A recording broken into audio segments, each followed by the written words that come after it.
नमस्कार दोस्तों, प्रस्तुत है कहानी कुंडली। गणेशी को अस्पताल में आज 8 दिन हो गए। सब परेशान हैं, क्या होगा। डॉक्टर भी कुछ साफ साफ नहीं बता रहे हैं। सब रिश्तेदार मुकुल को कोस रहे हैं कि उसके कारण गणेशी का ये हाल हुआ है।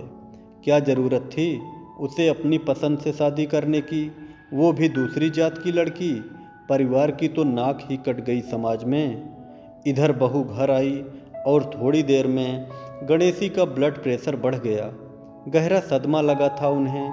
सारा जीवन नियम से पूजा पाठ करने वाली, व्रत रखने वाली गणेशी का बेटा दूसरी जात की लड़की से शादी कर लेगा, ये वो सोच भी नहीं पा रही थी। जिस घर में हर काम चौघड़ियाँ देख कर किए जाते, मुहूर्त देख कर यात्रा की जाती, बड़े बेटे नकुल के रिश्ते के लिए जाने कितनी अच्छी से अच्छी लड़कियाँ केवल इसलिए ठुकरा दी कि उनकी कुंडली नहीं मिलती थी, वहाँ उस घर में ऐसी लड़की बहू बनकर आ गई जिसका आगा पीछा कुछ न पता था उन्हें। कितना बड़ा अपशकुन हुआ है। माना कि मुकुल जरा अलग है सबसे, वो ये सब परंपराएं नहीं मानता, पर इसका मतलब ये तो नहीं कि वो इतना बड़ा कदम उठा ले। मुकुल को सबने अस्पताल आने से भी मना कर दिया। उसे ये तो मालूम था कि उसके इस तरह शादी करने से बवाल तो मचेगा, पर स्थिति इतनी गंभीर हो जाएगी ये नहीं मालूम था। उसने बचपन से माँ को बहुत ज़्यादा धार्मिक देखा था। ज़्यादा समय पूजा पाठ में लगे रहना पिताजी के चले जाने के बाद और ज़्यादा बढ़ गया था। ये बिजनेस तो संयुक्त था, इसलिए ज़्यादा परेशानी नहीं थी। नकुल बड़ा हुआ तो उसने भी काम संभाल लिया था।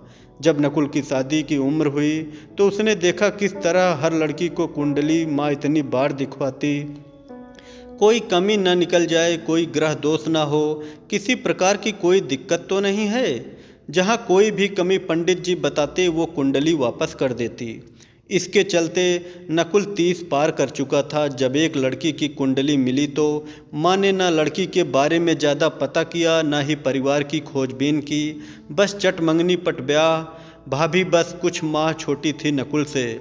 बड़ी उम्र में शादी हो तो जल्दी सामंजस्य नहीं बन पाता। एक तो गणेशी स्वभाव से तेज, ऊपर से बहू भी जरा खुले स्वभाव की। न पूजा पाठ में दिलचस्पी, न रीत रिवाज भाते। नकुल प्रयास करता दोनों के बीच पुल बनाने का, पर असफल हो जाता। इस बीच मुकुल को बम्बई में नौकरी मिल गई और वो चला गया। वहाँ उसी की कंपनी में नेहा मिली जो उसी के शहर की थी। दोनों में दोस्ती हुई और प्यार। इधर घर में आए दिन बवंडर उठा रहता। नकुल के वश में न पत्नी आ रही थी ना ही माँ। दोनों के बीच रस्सा कस्सी में फंसा नकुल कुछ कर पाता कि पत्नी ने सामान लिया और मायके चली गई और वहाँ से तलाक के कागज भेज दिए। गणेशी भी जिद पर आ गई। नकुल ठहरा माँ का सच्चा बेटा।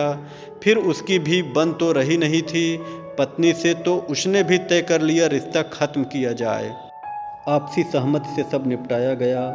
मुकुल अक्सर सोचता कि क्यों भाई ने कोशिश नहीं की रिश्ते को संभालने की, क्यों भाभी को समझाने के लिए नहीं गया, क्यों माँ के आंचल से बाहर निकलकर नहीं सोचा।